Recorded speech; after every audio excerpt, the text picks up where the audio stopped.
Ever feel like you're stuck on the content creation hamster wheel?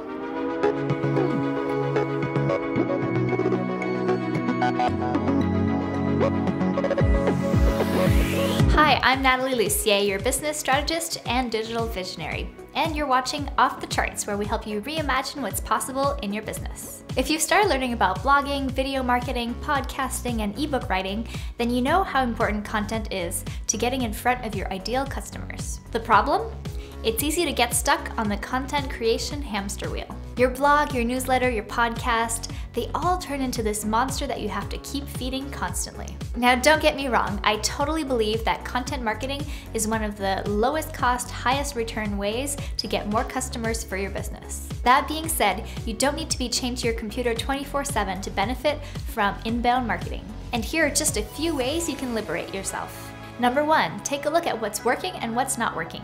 This way you can reevaluate what you've already committed to and see if it's really getting you results or not. If you take a look at your Google Analytics, you might see that either your podcast or your video show or your weekly blog is actually responsible for bringing you the lion's share of the traffic.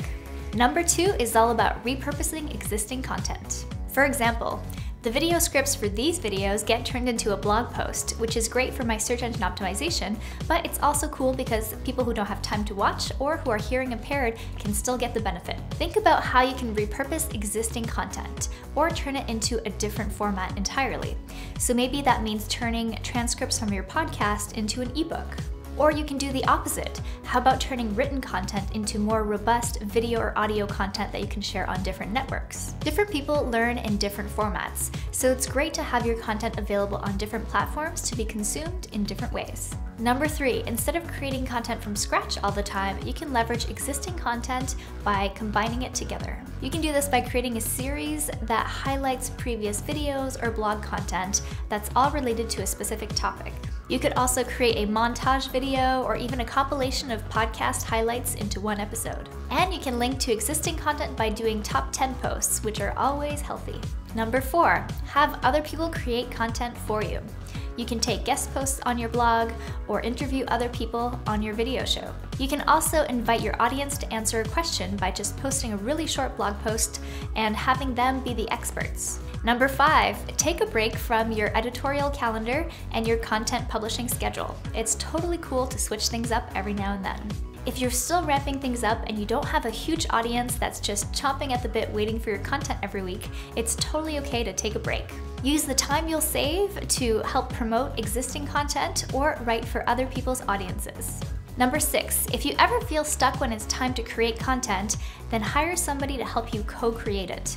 This could be somebody like a ghostwriter who helps you actually write content or posts, or it could be something that you just sit in a room together with and type it out.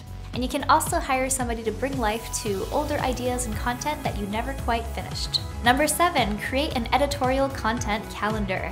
This means you don't have to come up with a new topic every week that you need to write something. Make sure to consider your marketing calendar so that you can create content that supports what it is that you'll be promoting throughout the year. Number 8, consider batching your content creation time. Batching your content creation time works really well because then you have a bank of content that you can go back to whenever you're ready to publish. All you have to do to batch content is to set aside an afternoon or a whole day where all you do is create content. Number 9, be generous. You can create top 10 lists of other people's blog posts, videos, and content and help them get some of your audience too. You become the curator because you're pulling some of the best resources together. And bonus points for you too, because then you might go onto somebody else's radar for being so generous and linking to them.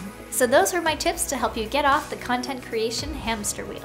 Now, I'd love to find out how you've been able to repurpose your content. Just leave a comment below with any tips and tricks that you've done to make the most of your existing content. If you enjoyed this video, make sure that you give it a thumbs up on YouTube and also that you're a subscriber on the YouTube channel so you don't miss any future episodes of Off the Charts.